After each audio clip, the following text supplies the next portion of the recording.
is it possible to predict the growth of a population? Yes, it is possible to predict the growth of a population. Actually, there are two major models that exist, at least, that are mostly used in predicting population growth. You have the exponential population growth model. In the exponential population growth model, you have that in that situation, we are going to assume that all the conditions are ideal. Environmental conditions are ideal. Relationship between individuals in that species are going to also be ideal. Okay, so we're going to have an exponential growth curve that describes a J shape. Okay, and then you have the logistic population growth model.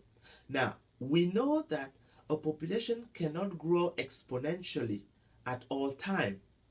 There is a time where the population is going to grow exponentially, and there is a time where a population is going to experience the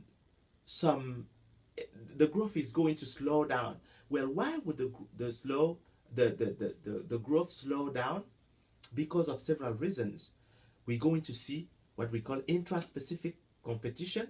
Okay, so individuals within the same group are going to compete for mating.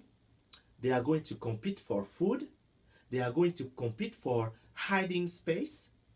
Okay, against to get away from predators. So the space can be a problem. So all these limiting factors are going to be the reason why we are suggesting a logistic growth model. Now, a logistic growth model is going to describe a S shape, okay, kind of like this, a S shape. So the population starts growing slowly and then exponentially, and then it curves. It reaches a plateau. So in that situation of logistic growth model, when the population reaches a plateau, we say that the population has reached the carrying capacity of the environment in which they are living. In other words, a given space can only tolerate a certain number of individuals because you have limited amount of resource, food, space, hiding spots. Okay, so all of that is going to be factors that are going to limit the growth. However, when predicting the growth of a population, we see that when looking at different species, there is no one species that grows only according to a logistic model or only according to an exponential model. Most of the time, it's going to be a combination of both. Okay, so again, in the logistic model, you have some limiting factors, and you have the concept of carrying capacity that is very important to look at and to not forget. So, what are factors that can limit the growth of a population? Now, those factors that can limit the growth of a population, I kind of already talked about them. However, let's see how we can classify them by category. Actually, we are going to consider two types of factors. We have density dependent factors. So basically here, the number of individuals in a given geographical area is going to itself affect the growth of the population. These are density dependent factors. Okay, so we are going to have, for instance, intraspecific competition. Okay, I told you about the food. That can be a problem. competition for food, so competition for space, okay? So the number of adults versus the number of young individuals. So we're going to take into account here the birth rate and the death rate in some situation.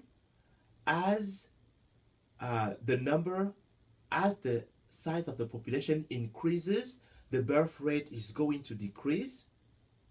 Okay, this is going to make sure that the population is going to be relatively controlled. In some situation, the death rate is going to increase. This is going to also allow a control of the size of the population. Okay. Also, what I did not say so far, it's as the density increases, we are going to also have an increase in disease transmission. For instance, when we consider human population and we consider a disease like tuberculosis that kills millions of people worldwide, by the way, well, we notice that tuberculosis is very prevalent in prisons. Why in prisons? Because people are confined in a small area, and the density of population in prisons is relatively high.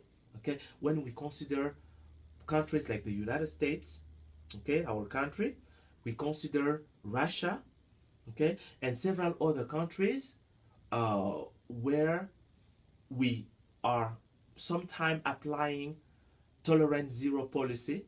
So we see that prisons are crowded, and there we have a huge problem with diseases that are transmitted and people dying because of those diseases.